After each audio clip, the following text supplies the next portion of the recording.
15-minute fantasy football podcast. I'm Paul Stoltz, former professional kicker who spent way too much time in the offensive film room.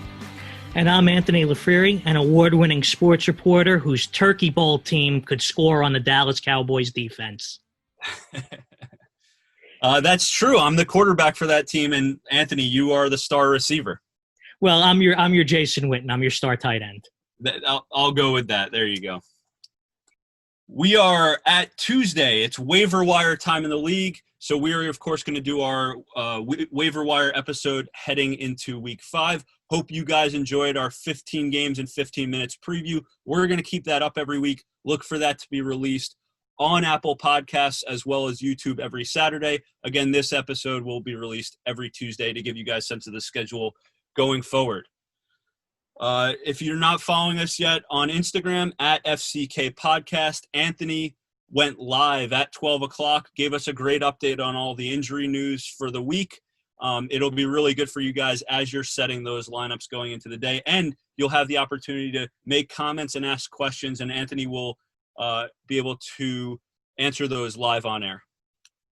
And don't forget, on Thursday, Paul likes to do a preview of the Thursday night game. So this way you're getting that preview of even a 16th game, and he posts that on Instagram as well. So this week, slightly different format to our waiver wire episode. The first thing we're going to do, quick rundown with our takeaways from the week. The second, it's trade season. So we now have a good sense of who's for real and who's not. We're going to give our buy low list as well as one sell high candidate. You guys should be starting to look at big trades for long-term success in your league. Make those playoffs. Lastly, we're, of course, going to do our top 5 waiver wire ads of the week. So without further ado, here's our takeaways from this weekend, and we're going to do a quick rundown. Lamar had a nice bounce-back week. Looking at him playing pretty well moving forward. Antonio Gibson is starting to approach starter status, and he's becoming a real weapon, even in the passing game for them. Josh Kelly was an absolute mess even after Eckler went down, but Herbert lit it up. Brady threw for 5 touchdowns. Scotty Miller, 5 for 83 and a touchdown. Deshaun Watson, now without Coach O'Brien, we'll see what he does. But this weekend, he finally put up a good game if you were patient. 300 yards and 2 scores.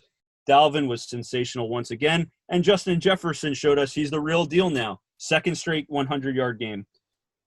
Matt Patricia continues to mess around. Peterson continues to have 3 yards a carry, while Swift and Kenyon Johnson have averaged more and look better. I don't understand what's going on there. Beckham owners were finally rewarded, but Chubb owners, unfortunately, got hit with the injury bug. He's out 4 to 6 weeks. Props to Anthony for calling Dalton Schultz. He had another big game, and he's definitely worth an ad in most of your leagues if you're looking for a tight end or just looking to stream. As Anthony said in our preview, anybody who's playing the Dallas Cowboys defense is fair game. And with as well as Dak Prescott's throwing the ball, I frankly want anybody on the Cowboys right now. Wentz looks strong with a bounce-back week. And Kittle was an absolute monster with 185 yards and a touchdown. This brings me to my coach rant of the week. There are certain coaches like Jeff Fisher or Bill O'Brien, who just got fired, that for whatever reason, they come into their job and they go, this is my system. This is how I'm doing things. I don't care what the other team is doing. And then there are successful head coaches like Bill Belichick, for example, who adapts their strategy every single week based upon their opponent that they're playing. And what we saw this week from Cliff Kingsbury is that he is saying, nope, I don't care who I'm playing. I am unleashing my air raid offense. So you get stuck facing the Carolina Panthers, who have an okay pass rush and a pretty good secondary, really, but are the worst rushing defense in the entire league for 2 years now. And they did not, from the get-go, pound the rock on the ground with Kenyon Drake or with Chase Edmonds. And I just don't understand why Cliff Kingsbury would not have watched the film from every previous week. He's got a good offensive line that can run zone blocking. They can run man blocking. They can get the ball to Kenyon Drake up the middle, out in space, and he didn't do it. So for all you Kenyon Drake owners, I am sorry. I am now relegating him to RB3 flex status. And if I have somebody better than him, I'm not playing him anymore. It's not a talent issue. He's there.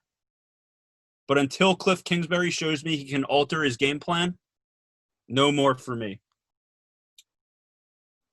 All right, Anthony, on to our trading section of the week. And we're going to start with our one each sell high candidate, a player that we think has been overachieving thus far. And if he's on your team, you could get really good value, a really good return on your investment long term if you let him go today. My main super serious one is, believe it or not, Russell Wilson. Okay. Interesting. So let me explain why. I understand he is the best real life quarterback in the world, and he's also the best fantasy player in the world right now. But he's now gone from absolutely no hype to ludicrous levels of hype. Now, I'm not saying you need to cut bait and trade him right now, but at this very moment, Russell Wilson's value is never going to be higher than it is right now. So while you can take advantage of that ludicrous value, it's worth it to listen to offers or even make a few, especially if you're not 3-0. You might be able to get some extra pieces. Yeah, look, I mean, especially if, and let me qualify this further, because I don't disagree with you, Anthony. As you said on our episode last week, you should consider no one on your roster untradeable, especially for the right option. So if you're sitting at 1-3, 0-4 right now, and you have Russell Wilson on your team, you should absolutely consider dealing him for multiple pieces that will mathematically help you gain more points per various positions. So I think that's a fair assessment, Anthony. So I had two nominees for my sell high candidate. The first is Mike Evans, who once Chris Godwin comes back, he's going to be relegated to the safety valve, throw it up option again, because again, he doesn't cerebrally understand what Tampa Bay is trying to do, and Godwin's going to get the targets again. But my number one sell high candidate is Noah Fant. And it's not a very sexy name yet, but Noah Fant is the number 3 tight end. So if Noah Fant is on your team, he has no quarterback, whether it's Driscoll or Brett Rippon, and he's got to sustain what he did in the first few games throughout the course of the year. And if you can get maybe a TJ Hawkinson or a Tyler Higbee or a Hayden Hurst, and then another piece in exchange for Noah Fant, I think you're going to win that trade long term. Again, it's about fantasy football is all about making the playoffs. Yeah, you make a good point, Paul. The quarterback thing, especially with that, there's just no way he can sustain the numbers he's got. So definitely worth doing. Yeah, and a lot of people are looking for tight ends, even some very good teams that might have really deep benches and some good players that can contribute to your roster. Mm-hmm. All right, Ant, our buy low list. We're going to go through our top 3 players that are not playing up to that we think are not playing up to their potential, and that we are making trade offers for this week. I may as well come out with my big guns and say Deshaun Watson. Free at last. He's finally free of the scourge that is Bill O'Brien. I don't know if that's going to help him or hurt him for the rest of the year, in all honesty.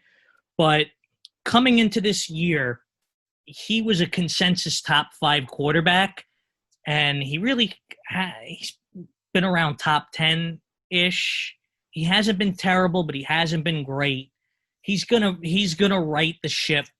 I think right now you could trade a QB2 and an RB3 and maybe get him right now, and he will be a QB1 by the end of the year. Yeah, I think that's a really good one. Mm-hmm. My first one on my list is going to be DJ Moore. DJ Moore is 12th in targets this season, right? He's just taken a little bit to build a rapport with Bridgewater, but I think he is one of the top 5 or 6 route runners in the NFL. He's been double teamed a lot, which is why we've seen Robbie Anderson get so much going on. But now that Robbie Anderson has proven himself to be a consistent threat, I think DJ Moore is going to break out the second half of the season. Well, Paul, I love that pick. In fact, that's why I kind of laughed, was because he's also on my on my buy low list, and not just because he's on my team and underperforming. He's been, in my opinion, performing like a wide receiver 2 or a flex, but let's face facts. He's the wide receiver 1 in Carolina. You mentioned all his targets. I believe he's a borderline wide receiver 1, and right now I think you could get him for a wide receiver 3 price. So definitely go out and try and get DJ Moore. Just real quick question. Who's somebody you think you could trade for DJ Moore? I was thinking like a Devin Singletary. Do you think that gets a DJ Moore? Yeah, I think that could get the job done. I think even a lesser running back, and to your point, maybe Noah Fant, if he's kind of hurting for a tight end and he's that desperate and doesn't want to go to the wire, you could do something along those lines. I love that. I think you win that trade 10 out of 10. Yeah, 100%. My second guy, and I will call him this year's Miles Sanders, because I think this guy takes over the starting role late in the season and helps you either catapult yourself into the playoffs or drives you all the way through the playoffs, and that's Deandre Swift. Okay, I've gone on about it, I know, Ant, for the last few weeks about how ridiculous Matt Patricia is and how the Lions don't know how to handle their running backs and how Adrian Peterson literally looks like he's going to fall over every time he makes a cut. But it's 2009, Paul.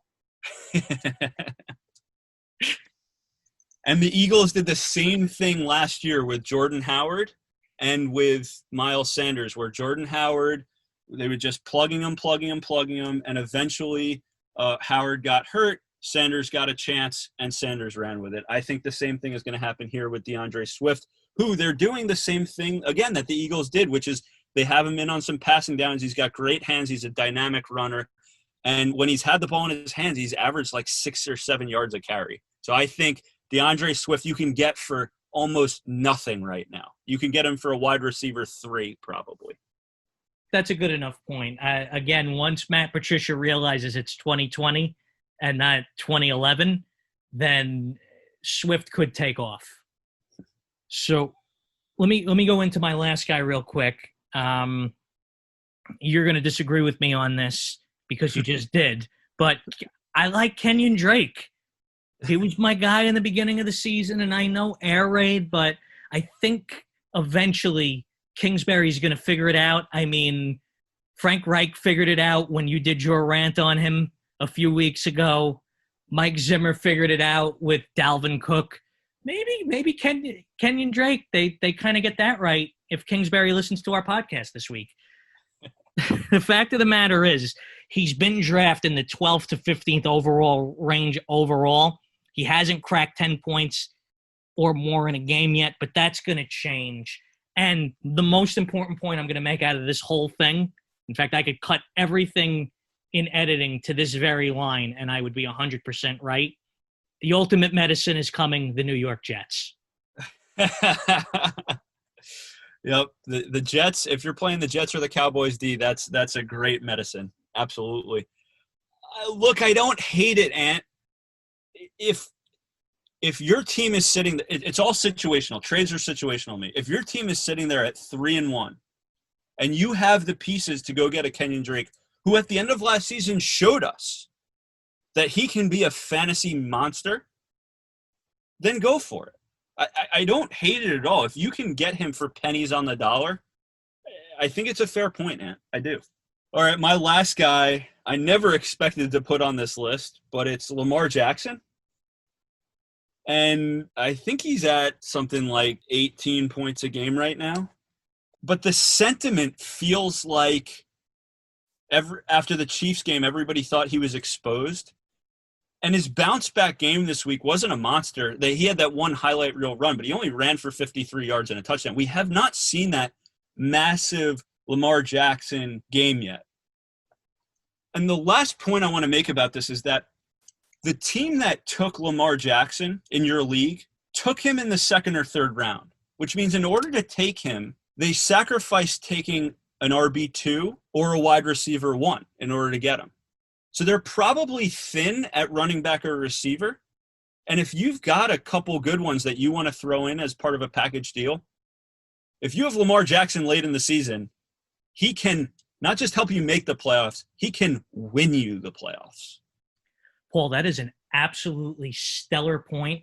I think this past week was a gift from the fantasy football gods in that if you were to tell me that they came into the game with an axe to grind against Washington generics and Chase Young wasn't going to play, I would tell you Lamar was going to score like 45 points. He did not do that.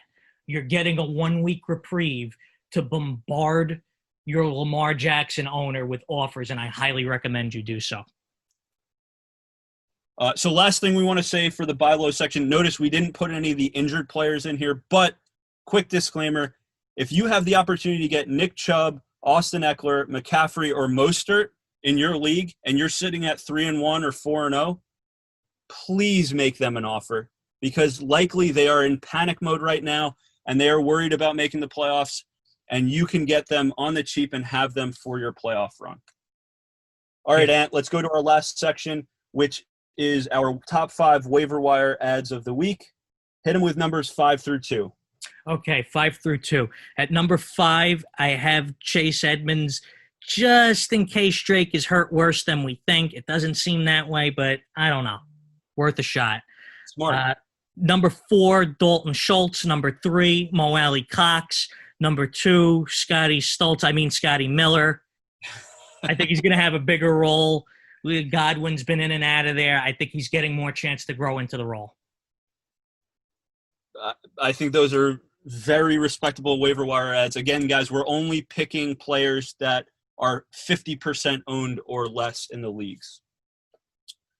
My number 5 is Ernest Johnson. He got 13 carries after Chubb was out. So if you need a flex RB, you could do worse. Number 4, Tim Patrick had a monster game for Denver. Number 2, Laviska Shenault, the everyman utility man for Jacksonville. And my number 2 is a 2A and 2B with Teddy Bridgewater and Justin Herbert, who has shown us through several games that he is a big play threat with his arm. Yeah, I've been really impressed with Justin Herbert. He's really showing he belongs, and I don't know if Tyrod Taylor should get his job back when that time comes. Yeah, I don't think so either. Anthony Lynn seemed intent on it beforehand, but Herbert has he has a cannon of an arm, and he goes through his progression right now like Josh Allen is in year 3. It's unbelievable the progress he's made just through 3 games. Yeah, definitely. Who you got at number 1? Okay, number 1, I'm cheating a little bit. And, Paul, I'm sure really you're going to kind of take this one over from me, but it's whatever running back replaces Eckler and gets the lion's share of the carries. You're going to have to look through practices and kind of figure that out, whether it's Josh Kelly or whether it's Justin Jackson. But, Eckler could be out for a while, and one of those 2 guys are going to get that job and produce close to at least RB2 numbers. Yeah. Look, Josh Kelly's been not very good. 9 carries for 7 yards in place of Eckler. And Kelly is not exactly the fastest guy in space with the pass. So Justin Jackson, to me, fits that mold a little bit more, but we'll see if they work him in.